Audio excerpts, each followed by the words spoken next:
अगं जरा लवकर लवकर कर.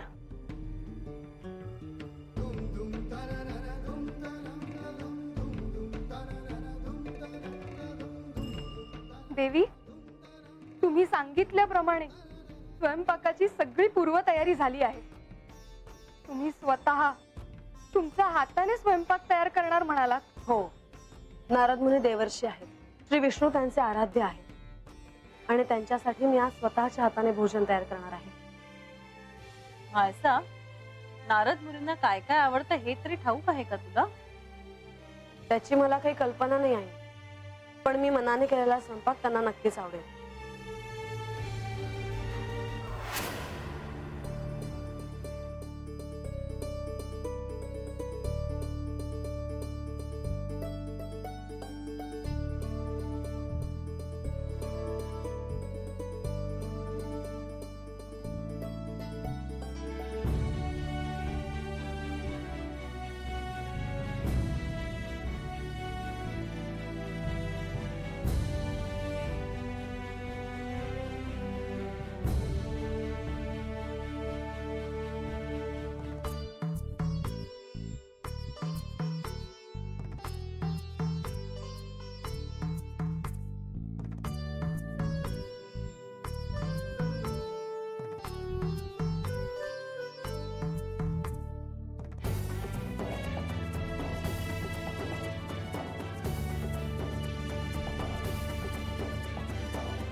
मायसा, अचानक एक गोष्ट आठवली मला.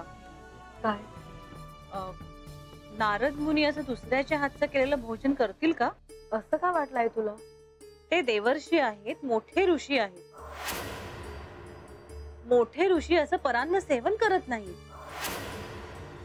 अक्का, अहो पण देवींनी किती मन लावून हे भोजन तयार केलंय. आई, मी माझ्या मनाने केलेला स्वयंपाक नारद मुनी कधी नाकारणार नाही याची मला खात्री आहे.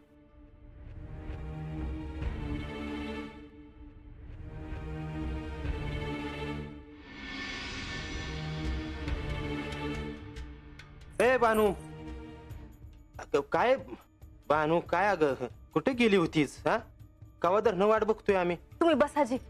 अहो, आल्याला काय विचारताय? तुम्हाला पाणी देऊ का आणि मग सांगा. अगं नगर राहू दे, मला महाराज भेटले होते, त्यांच्या संग बोलत होते. अगं पर आख्यांतर कवा संपलं? वय पर मला त्यासनी काय बाई विचारायचं होतं र. असं असं आम्हाला काही कळलं ना, कुठे गेलीस काय?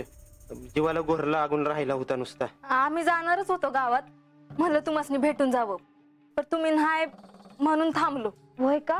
मग आज तुम्ही थांबा आहातच. पण तुमच्या जेवणाचं काय? मी भाकर करून ठेवते. अगं नगर राहू दे, तुम्ही दोघं जेवून घ्या, मला जायचं आहे. आता इतक्या रातच्या ना? महाराजांनी भेटाया. पर आताच भेटून आलास ना व? वय पर मला त्यासनी भाकर करून घालायची आहे ना. मग मी भाकर करायला घेते, हे जाऊन बोलून आणताल महाराजांनी. हा लाव, मला कामाला लाव. अरे पर महाराज नाही यायचे हात, मलाच गेलं पाहिजे. भानू अगं, तुझं काय कळना झालंय काय? तुझ्या संग बोलाय आजच पाहिजे होता. आता आठवण आली वय तुला बाची? बरं मी काय करू ते मला सांगा. मला ना पीठ, मीठ आणि भाजी हे समजा काढून दे, मी आता जाऊन भाकर करल त्यांच्यासाठी. अहो मी येते की संग, तुम्ही कसं पाय करताय? नग मी एकली जाईल, दे बरं मला समजा काढून टोपलीत जा. वय आलेच. अगं ए गंगे, मी अरे काय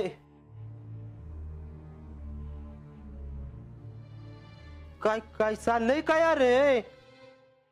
काय कळना झालंय बाहेर याव.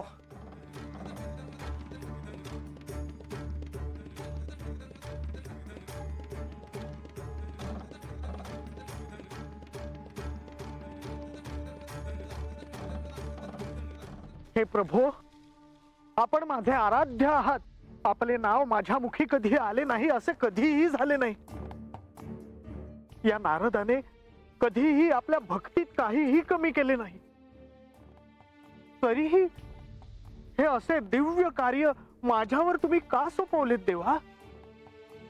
आता एकीकडे श्री म्हाळसादेवी मला काय प्रश्न विचारणार आणि मी त्यांना काय उत्तर देणार या काळजीत तर मी आहेच. परंतु तिथे बानूही असणार आहे. तिच्याही शंकांचे निरसन करणे मला भाग आहे प्रभो. नारायण नारायण.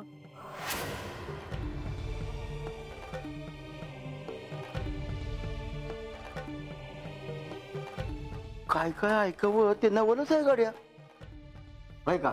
आणि मग धरणं मी तुला सांगतोय तर मलाच वरवडतोय तू वाय वाय करून. मला वाटलं की तू असंच म्हणतोय जा. राघोबा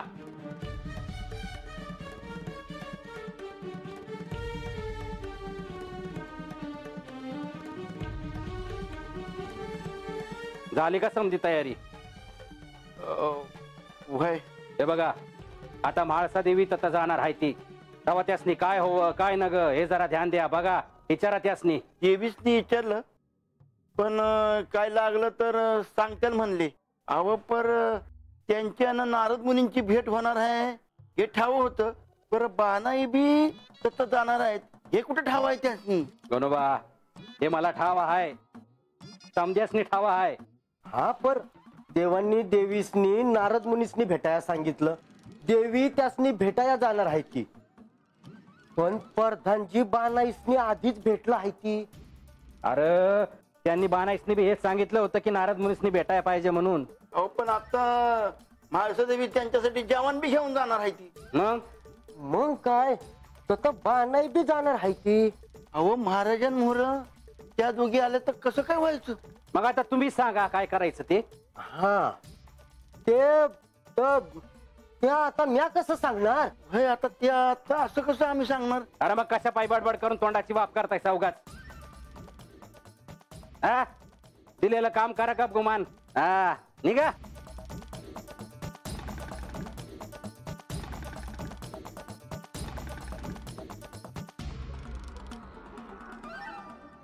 आता काय होणार आहे कुणास ठाव.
माते, आख्यानानंतर मी नारद मुनींना भेटावं असं यांनी मला सुचवलं आहे. नारद मुनी हे देवर्षी आहेत.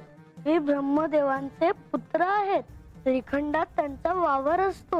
असे अनेक गोष्टी आहेत जे त्यांना ठाऊक आहेत पण इतरांना ठाऊक नाही. म्हणूनच त्यांनी मला असे सुचवले असेल की मी नारद मुनींना भेटावं. त्यांना भेटून त्यांची सेवा करून त्यांना प्रसन्न करायचं ठरवलंय मी. माते, तुझा हा निर्णय अगदी योग्य आहे.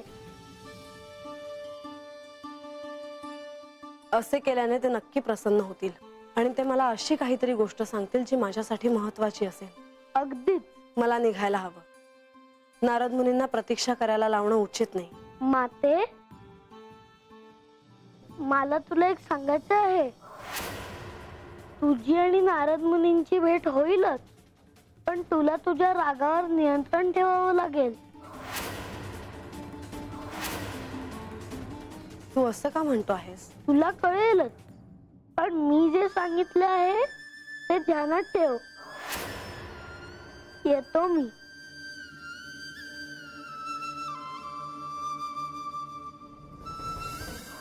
गणेश असं का म्हणाला असावा?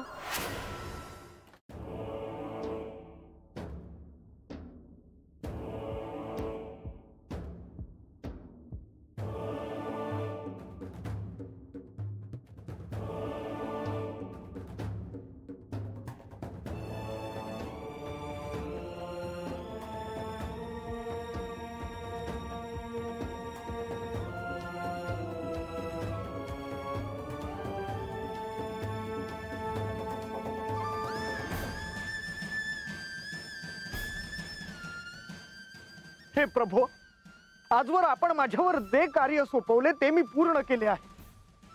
आज जर श्री म्हाळसा देवींनी मला विचारले की सत्य काय तर मी काय उत्तर द्यावे प्रभो? माझ्याकडून असत्य सांगणे होणार नाही. प्रभो, आता आपणच मला या धर्म संकटातून बाहेर काढा. नारायण नारायण.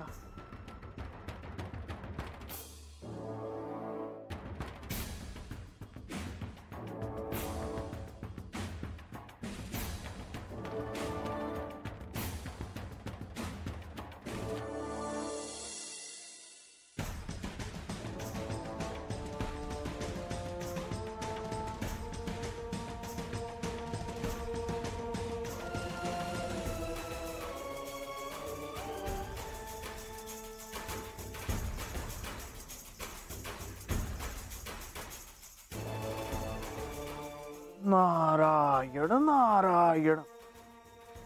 आता ही माझी शिष्या इथे येते आहे.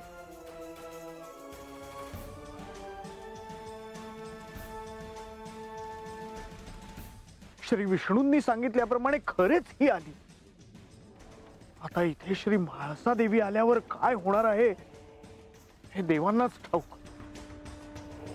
माता पिता यांचे स्मरण करावे अशीच ही वेळ. नारायण नारायण नारायण नारायण. शुभम भवतु. बानू, हे काय आहे? महाराज, अहो आख्यान झालं आणि तुम्ही निघाला. बरे मग? अहो मग तुमच्या जेवणाचं काय? तुम्ही काय उपाशीच राहणार होय? नारायण नारायण. अगं बानू, तू कशाला कष्ट घेतेस? अहो महाराज, कष्ट कसला आलंय त्यात? मी घरला भाकर करणार होते ती आता हात करते. म्हणजे तू आता इथे अन्न तयार करणार? होय. अहो मी तुम्हासनी अशी उपाशी कशी जाऊ देईन? नारायण नारायण. बानू, अगं कोणी पाहिले तर काय म्हणेल? प्रत्यक्ष श्री खंडेरायांची पत्नी इथे अशी चूल मांडून भाकर करते म्हणजे? महाराज, अहो देवांना मी सांगल स्वतः आणि कुणी काय बी म्हणणार नाही. नारायण नारायण. बानू, तुला कसे सांगावे हेच कळे नसे झाले आहे मला. महाराज, अहो आभाळाखाली चांदण्यात भाकर खाण्याचा आनंदच वेगळा असतोय बघा. आणि कुणी काय म्हणलं ना तर मी सांगाल का मला स्वतःच्या हाताने तुम्हाला भाकर करून खायला द्यायची होती. हे बघा आता चूल पेटवते आणि तुम्हाला भाकर करून देते. चला. नारायण नारायण.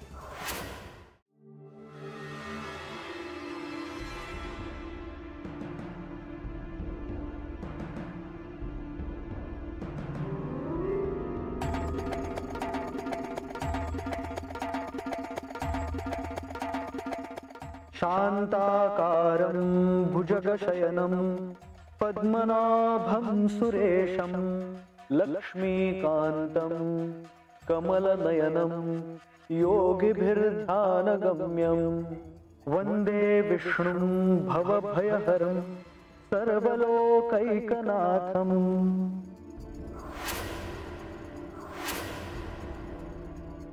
अतीव सुंदर।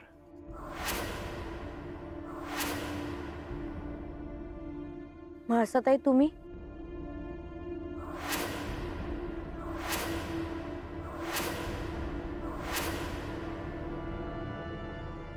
देवी आपण? मला यांनी सांगितलं म्हणून मी तुम्हाला भेटायला आले. आपलं तसं बोलणं झालं होतं ना? अहो हो. मग हे काय?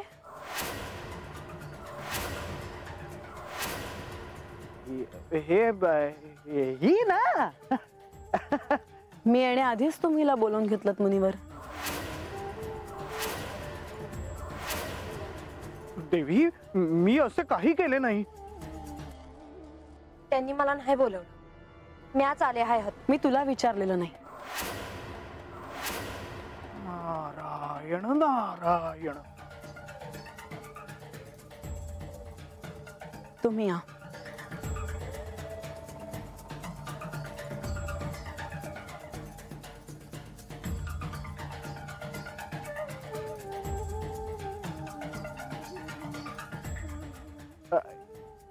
हे काय देवी?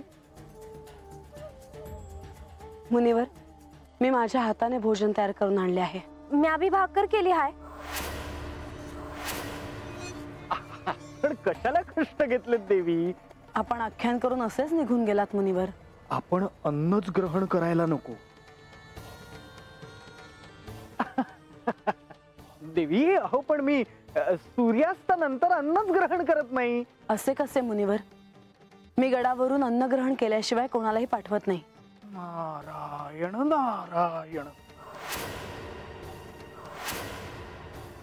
महाराज, तुम्ही म्या केलेल्या भाकरीचा एक घास घ्यावा अशी माझी इच्छा आहे. मुनिवर, आपण अन्न ग्रहण करावे आणि मी केलेल्या भोजनाचे आपण सेवन करावे अशी माझी इच्छा आहे.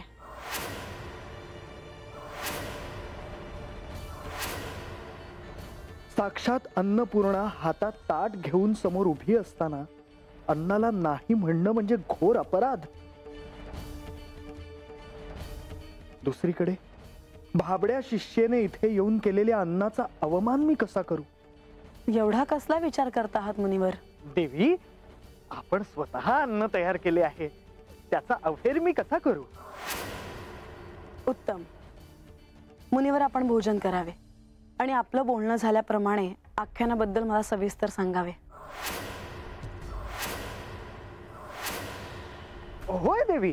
महाराज, तुम्ही म्या केलेल्या भाकरीचा एक घास तरी घ्यावा, म्हणजे माझं समाधान होईल. बानू, अगं तुला मी नाही कसे म्हणेन? मुनिवर, कोणी नसताना तुम्ही मला आख्यानातले बारकावे सांगणार आहात. नारायण नारायण. म्या भी ऐकणार आहे.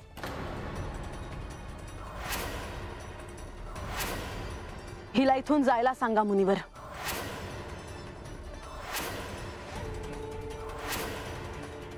म्या कशा पाहिजे जाऊ? ही काय राजसभा नाही तुम्ही म्हणाल तसं व्हायला. बांधू बांधू बांधू